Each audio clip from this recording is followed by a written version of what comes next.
The historic run of the Michigan Wolverines continues with a comeback overtime victory over the vaunted Alabama Crimson Tide in the Rose Bowl.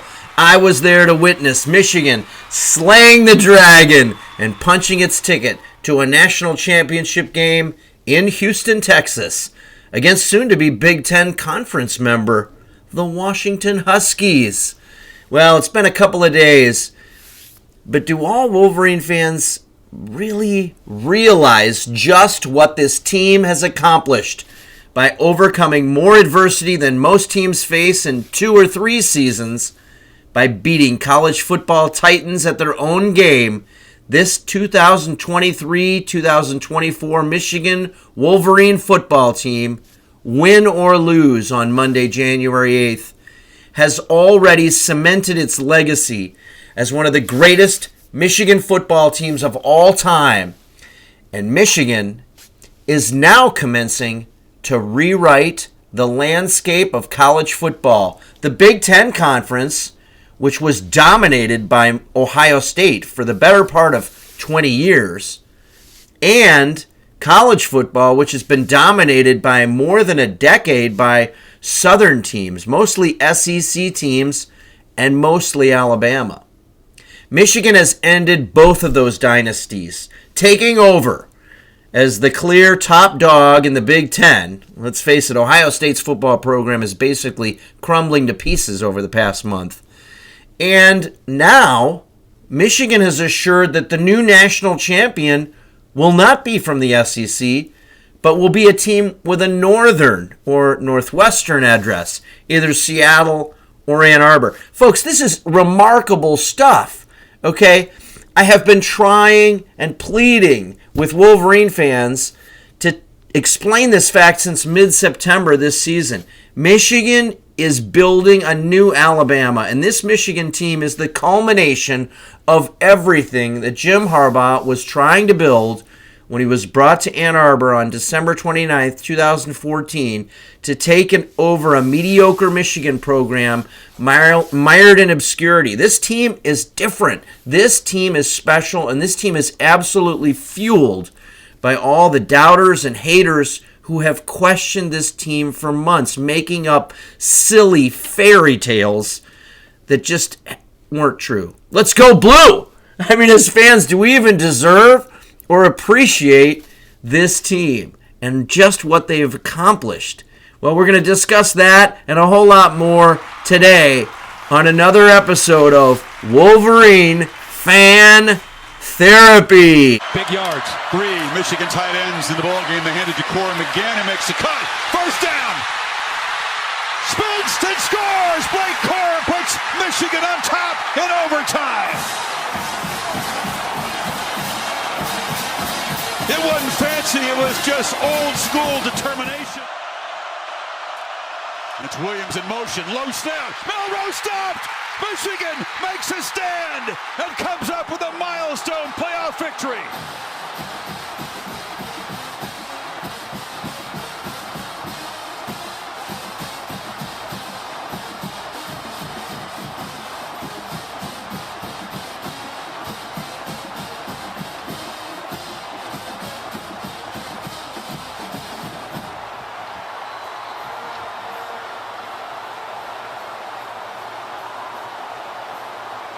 Thanks so much for joining us. I'm your host, Phil Kane of Wolverine Fan Therapy. Took a little hiatus, had a lot going on in the last month. I moved, I did a whole lot of things, but we're back to bring you some more coverage of this amazing 2023-2024 Michigan Wolverine team. J.J. McCarthy's now, 27-1 as a starter.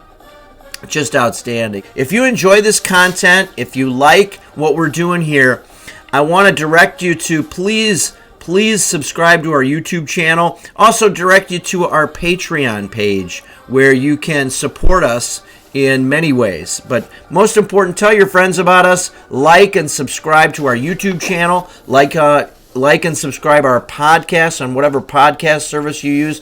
You can also follow me on TikTok. You can also follow me on Twitter. You can follow me on Instagram. But thanks so much for your support. We really appreciate it. And we are so pumped up about this Michigan football team. Okay, Wolverine fans, Phil Kane here, host of Wolverine Fan Therapy. Let's keep it going, recapping this monumental, record-setting Rose Bowl victory over Alabama by Michigan. Look, the things that this team keeps accomplishing, you cannot, it's not hyperbole when you say they are flipping the script. They are changing the landscape of college football. What they did in this Rose Bowl game against Alabama defied all odds. I was at the game. I have never seen a fan base as supremely confident as Alabama and their fan bases. I could not find a single fan who would give Michigan even a 5% chance of winning this game.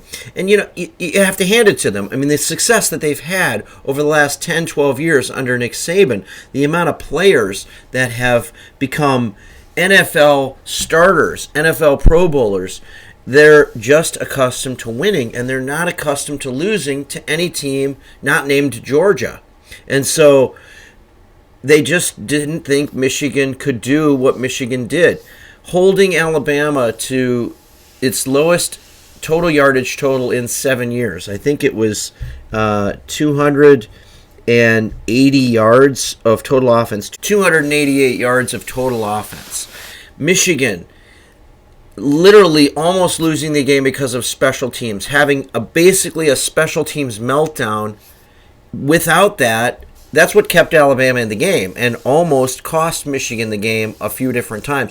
If you take those plays away, if Michigan doesn't muff the punt, if Michigan doesn't start off the game the way they do and don't spot Alabama 7 points, if Michigan kicks the extra point, which they have done all year. I don't think Michigan has muffed a punt in 3 years. They muffed 2 punts in this game. And, of course, the one at the end where I still can't watch the replays of it. I mean, my heart stops every time I see Jake Thaw back there.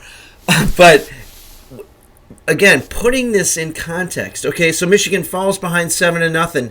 They immediately go on a 10-play, 75-yard drive. This just doesn't happen against Nick Saban teams. But even more so, Michigan is now in the fourth quarter, hasn't been able to muster any points in the second half, has been shut out in the second half. Okay, it was 13-10 at halftime. It's now 20-13 in the fourth quarter with 4 minutes and 41 seconds left. Michigan goes on an 8-play, 75-yard touchdown drive. This simply does not happen against Nick Saban-led Alabama teams. Yet Michigan did it. Okay? And then in overtime, the Alabama fans I was near in the Rose Bowl Stadium, again, supremely confident. They are accustomed to winning overtime games against anyone not named Georgia or maybe the 2019 LSU team that, featured all those NFL players. So they again just assumed Alabama was going to win the game. Instead, not only does Michigan score in only 2 plays on this, now what will go down in history, Michigan football history, as one of the great Rose Bowl moments, Blake Corum's 17-yard touchdown run, but and then they go out and stop Alabama. So, on the heels of how Michigan has turned the tide and taken over control of the top spot in the Big Ten, when you put it in context that while, yes, we were all annoyed with ESPN's pro-SEC coverage, which has been that way for years, but the entire month leading up to the game, basically no one giving Michigan a chance against Alabama, with this assumption that the SEC is just dramatically better than the rest of the country.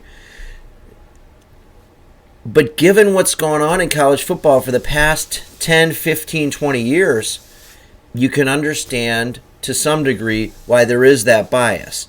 I find the SEC bias to be quite obvious and pretty annoying. But college football and college football championships and champions have been dominated by the SEC and Southern schools for most of the last 2 decades, okay? Except for Clemson, who obviously is a Southern school, Georgia, Alabama have dominated. Michigan themselves in press conferences leading up to the Rose Bowl was calling it the Alabama Invitational. So you can see and understand why people were somewhat skeptical that Michigan could not only win the game, but even hang with Alabama, that it was only a matter of time before Alabama would just take over. I know Michigan State fans and Ohio State fans were certainly banking on this. They were looking forward to watching Michigan get pummeled, and at some point, Alabama was just going to take over and steamroll Michigan. But instead, it was Michigan that dominated the line of scrimmage. It was Michigan that displayed the better defensive line and the better offensive line. It was Michigan that was able to overcome injuries. Zach Sinter being out, Carson Barnhart sliding over to right guard, Trente Jones being put in a very difficult position, and he was put under a microscope for a month. ESPN and other prognosticators saying there's no way that Michigan's backup right tackle, a guy that hasn't started a game all season, is going to be able to handle Dallas Turner. It's just not going to happen. But yet he did. He grades out one of the best PFF grades for offensive linemen in the game. It was Michigan's defensive line that was flexing its muscle, that had Alabama scattered. And then at the end of the game, the national media is basically saying it was Michigan that outcoached Alabama. It was Jim Harbaugh that outcoached Nick Saban. It was Jesse Minter that outcoached Tommy Rees. I don't know if you can really quite give enough accolades to Michigan and this team for what they have done to flip the script. And now we're going to have a national champion, whether it's Michigan or Washington, that is not from the South. It's not from the SEC. These are 2 Big Ten teams in the new revamped Big Ten, in the new revamped landscape of college football. In many respects, I know nobody, it's Michigan versus everybody, and nobody's gonna be thankful for Michigan for doing this, but this has really given hope to other teams around the country, not only in the Big Ten, but around the country, that, hey, maybe this SEC dynasty, this SEC dominance is over. Michigan has broken through. We've talked a lot about earlier in the year about how the oligopoly was broken, that it seemed like the 14 college football playoff for many years had created somewhat of an oligopoly where Alabama, Georgia, Clemson, and Ohio State seemed to be the teams that it was like almost a given that they were going to be the 4 teams to make the college football playoff for much of the last 5 or 6 years. Michigan broke through that, and now Michigan has broken through this southern regional dominance of college football. Hey, maybe it won't last. Maybe it's a one-time thing, but it seems like the way that this program has been built, with dominance up front, with the way that Michigan has proven to be one of the most adept teams in the country at managing the transfer portal, with as much issue as we all have with the NIL at Michigan, their usage of the transfer portal, and it looks like it's continuing. Michigan, if you missed it, picked up an excellent offensive lineman commitment in the portal from Northwestern, a kid that was from Niles, Michigan, and he's a big addition. And then we got the best linebacker from Jason Barnum from Maryland, who's going to be at Michigan. So it seems like the way Michigan's building it with dominant line play on offense and defense, and dominant defense, and then pulling in elite coaching talent. Obviously, the defensive coaching talent they've pulled in the last few years with Mike McDonald and Jesse Minter, and then also elite strength and conditioning that Michigan has had the last few years. To Ben Herbert, the elite strength and conditioning that Michigan has displayed. It all works in tandem. This is why so many of the best linemen and linebacker transfer portal players want to come to Michigan, because they know that they're going to get coached up by NFL level coaches and they're going to receive NFL strength and conditioning training. So it's going to prepare them for the next level. This is what the Michigan formula that has worked to flip this script. Don't want to go too much more on this, but just don't want to go into this too much, but Michigan's rivals seem to be really backpedaling, treading water. Ohio State has had quite a bit of challenges with players leaving over the past month, while Michigan has had very little attrition in the transfer portal. Now that's going to change. Obviously, we're going to cover that much more. There's going to be a lot of changes. This 2024 is going to be a huge year of change. There's every bit of a possibility that Michigan could be replacing its basketball coach, athletic director, and football coach. All those are possibilities. Okay, so there's going to be a lot of players that have decisions to make.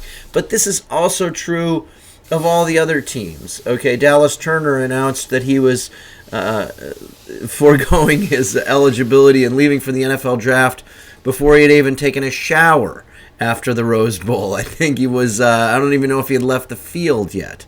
So, Ohio State has many of the same. Marvin Harrison Jr. is going to leave. Emeka Ibuka may come back, but it looks like he's probably going to leave. Travion Henderson, Eichenberg, on and on.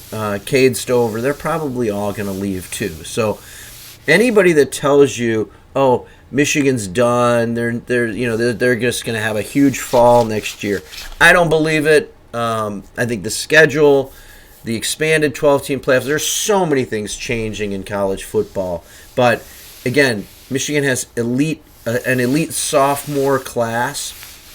You saw many sophomore players out there. Mason Graham, Kenneth Grant, Will Johnson, Tyler Morris, on and on, making huge plays for Michigan. So is J.J. McCarthy going to come back or not? We don't know. But right now we're focused on just celebrating this moment and then getting prepared for a national championship game but again, win or lose, Michigan's legacy, this team is cemented. But if they can win, if they can somehow just control Washington's passing attack enough to outscore them, this could go down as, even crazy as it might sound, the best Michigan team of all time. If they can finish this off, win a national championship, go 15-0, you can make that case. So pause right there and just say, look, it's been an amazing season. We're going to have a lot more coverage. We're going to try to do some really great content over the next week leading up to the Washington game, and then after the Washington game, we're going to try to get some commentary. But it's been an awesome, fun time to be with you this season. Every step of the way, we've tried to provide a realistic look at this, whether it was just how excited and how strong we thought Michigan's team was early on, through this ridiculous, silly scandal that we thought all along was much ado about nothing. I think at this point, after winning at Penn State without our head coach, having the head coach ripped away from this team, winning at Maryland, a very difficult team where J.J. McCarthy was clearly injured, beating Ohio State at home, again, without our head coach, and Ohio State and Penn State and Maryland, do not fool yourself. We're absolutely desperate to win those games. They put everything into those games. Ohio State literally mortgaged everything, and yet they still couldn't beat Michigan. And then finally beating Alabama. I don't know how anyone... This should put to bed all the silly accusations about cheating to everybody. What I heard after the game, ESPN, of course, completely changed their tune. But look, what I heard was a lot of people that really don't watch a lot of college football commenting throughout October and November and December.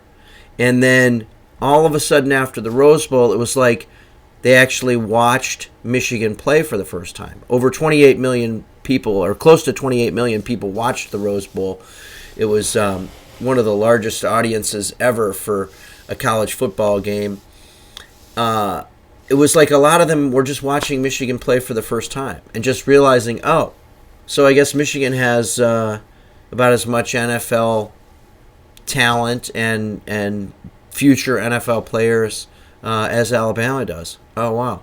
So I guess you don't get drafted into the NFL based on your star rating out of high school, and that there really is an evolution of how these things are.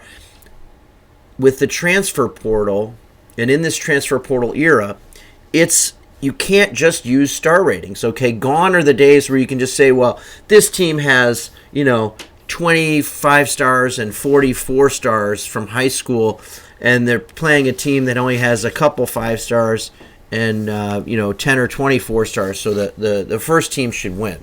It doesn't work that way, because what kind of a star rating do you put on someone like Josiah Stewart or Drake Nugent? Does it really matter? Or any number, Ernest Hausman, or any number of other places, Brandon Wallace. These weren't 5 stars coming out of high school. They weren't 4 stars. They weren't, I don't know if they were any stars, okay, in some cases. But now, these guys are poised to potentially have an NFL career ahead of them, potentially get drafted with the development that they had at previous schools, whether it was Coastal Carolina or Nebraska or Stanford or wherever, Ladarius Henderson at Arizona State. They're now on draft boards. They've come to Michigan. They've gotten improved coaching. They've gotten improved strength and conditioning. And they're now looking at being 2nd, 3rd, 4th, 5th round draft picks. Okay, well, how is that any different than the players on Alabama? Just because the players on Alabama maybe were 4-star and 5-star recruits out of high school that went right to Alabama. So the whole thing has changed. The world of changing is constantly evolving. And Michigan seems to be at the forefront of a lot of these changes and really a trendsetter in flipping the script and changing the landscape of college football. All right, we'll wrap it up there today, folks. We got a lot more to cover over the next week. We'll try to cover it all. Thanks so much for joining us. And as always, we really appreciate your support. If you have a chance, subscribe to our YouTube channel, subscribe to our podcast. Please like and please comment. We want to hear your comments. We want to hear what you have to say. How did you celebrate that Rose Bowl victory?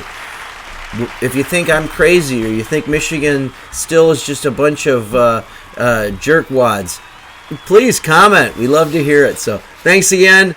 Go Blue!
We earned to be here, man. You only get so many chances in life to do something remarkable. You've earned this opportunity. Do not reject the moment.